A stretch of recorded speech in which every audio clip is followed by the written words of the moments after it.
নমস্কার বন্ধুরা, BR goat farm YouTube চ্যানেলে আপনাদের স্বাগতম। তো চলে এসেছি আরেকটি নতুন ভিডিও নিয়ে। তো আজকে আমরা পরীক্ষামূলকভাবে পরীক্ষা করার জন্য সাইলেজ বানাবো, এবং সাইলেজটা হচ্ছে নর্মাল নেপিয়ার ঘাসেরই সাইলেজ। তো এটা আমরা কিভাবে হয় ঠিকঠাকভাবে করতে পারি কি না তার জন্যই ট্রাই করছি, ঠিকঠাকভাবে সাইলেজটা বানানো হয় নাকি। তো এখানে দেখতে পাচ্ছেন আমরা ছোট ছোট করে নেপিয়ার ঘাসগুলো কেটে নিয়েছি। যেহেতু আমাদের ছাগলের সংখ্যা এখন কম এবং ঘাস অনেক হয়ে গেছে, ঘাসগুলো কিন্তু খাওয়ার যেই টাইমে খেতে দেওয়া উচিত ছাগলকে তার থেকে সাইজ অনেক বড় হয়ে গেছে। সেই জন্য ভাবলাম সাইলেজ বানিয়ে রেখে দিই, সামনে যেহেতু বর্ষাকাল আসছে। তো এই 3টে ছাগলই আপাতত আছে, এবং যেই ছাগলটা 3 মাস 10 দিনে হিটে এসেছিলো আপনাদের দেখিয়েছিলাম, ওই ছাগলটা কিন্তু আজকে আবার হিটে এসছে।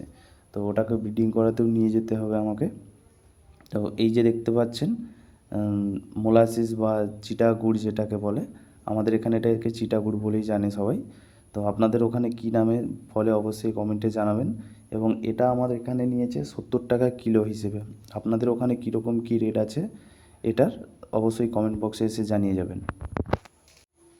তো যেহেতু আমার কাছে চাপ কাটার মেশিন নেই বা এই ঘাস কাটার জন্য মেশিন নেই, তো আমরা ওই বঁটি দিয়ে বা এই কাস্তে দিয়ে এগুলো দিয়েই কিন্তু এরকম ছোটো ছোটোভাবে এগুলোকে কাটিং করেছি। তো এটা দিয়ে আজকে সাইলেজ বানাবো। এই যে পেপারটা দেখেছেন এইরকম ছোটো, জাস্ট পরীক্ষামূলকভাবে করার জন্যই এরকম ছোটো একটা বস্তা নিয়েছি, এতে করে আজকে বানিয়ে রাখবো।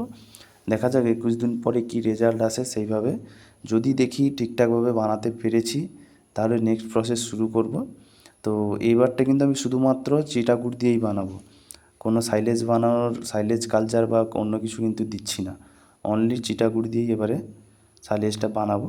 তো সাইলেজটা বানানোর জন্য আমরা এখানে রেশিও হিসেব অনুযায়ী 100 কিলোতে 1 কিলো গুড় লাগে। তো যেটা খুব বেশি হলে 10 কিলো হবে, তার জন্য আমি 100 গ্রাম গুড় নিয়ে নিলাম, এবং এই 100 গ্রাম গুড়ে 100 গ্রাম জল দেবো।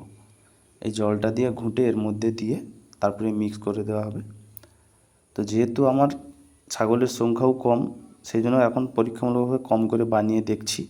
যদি করতে পারি, ভগবানের আশীর্বাদে যদি ঠিকঠাকভাবে হয়, তাহলে পরের বার নিশ্চয়ই আবার পুরোটা বানিয়ে নেব। তখন দেখতে পাচ্ছেন আপনারা কীরকম কতটা গাঢ় করে রেখেছি। ঠিক আছে না ভুল আছে অবশ্যই আপনারা কমেন্টে এসে একবার জানাবেন। যেহেতু আমি এটা ফার্স্ট টাইম করছি, আমার নিজেরও অতটা আইডিয়া নেই, আমি যেইটুকু শিখেছি ইউটিউব থেকেই শিখেছি, তো সেভাবেই বানানোর চেষ্টা করছি। তো এবারে এই জলটা পুরোটা ঘাসটার উপরে ছড়িয়ে দেবো, কাটিং ঘাসটার উপরে ছড়িয়ে ভালো করে এটাকে মিক্স করতে হবে। আর এমনিতেও এখন বর্ষাকাল চলছে, বর্ষাকালে ছাগলের খেতে দেওয়া, ছাগলকে বাইরে নিয়ে যাওয়া, এগুলোতে অনেক কিছুই সমস্যা হয়। তো সেই জন্য আমি এই সময় ছাগলটা আর বেশি আনতে চাইছি না। বর্ষা তো খেতে দেওয়ার প্রবলেম হতে পারে, এবং বর্ষাকাল হলে ছাগলের অনেক কিছু রোগ জড়িয়ে আসে। তো সেই সব সাবধানতার জন্যই আমি এখন ছাগলের সংখ্যা বাড়াচ্ছি না। বাড়াবো ভাবছি, কিন্তু এই ভয়েই কি যদি খাওয়ারের ব্যবস্থা আবার ঠিকঠাক না করতে পারি, যেহেতু আমাদের এদিকটা একটু বেশি বর্ষা হলে একটু আপজল হয়ে যায় হালকা। তো সেই জন্য ছাগলের সংখ্যা এখন বাড়াইনি, জাস্ট পরীক্ষামূলকভাবে এটা করছি। যদি এটা সাকসেসফুল হয়ে যায় তাহলে আর বর্ষা কি অন্য কিছু দেখবো না, তখন আরও ছাগল বাড়িয়ে নেব, তাতে অসুবিধা কিছু হবে না। তো দেখতে পাচ্ছেন আপনারা আমাদের এটা কমপ্লিট হয়ে গেছে পুরোটা।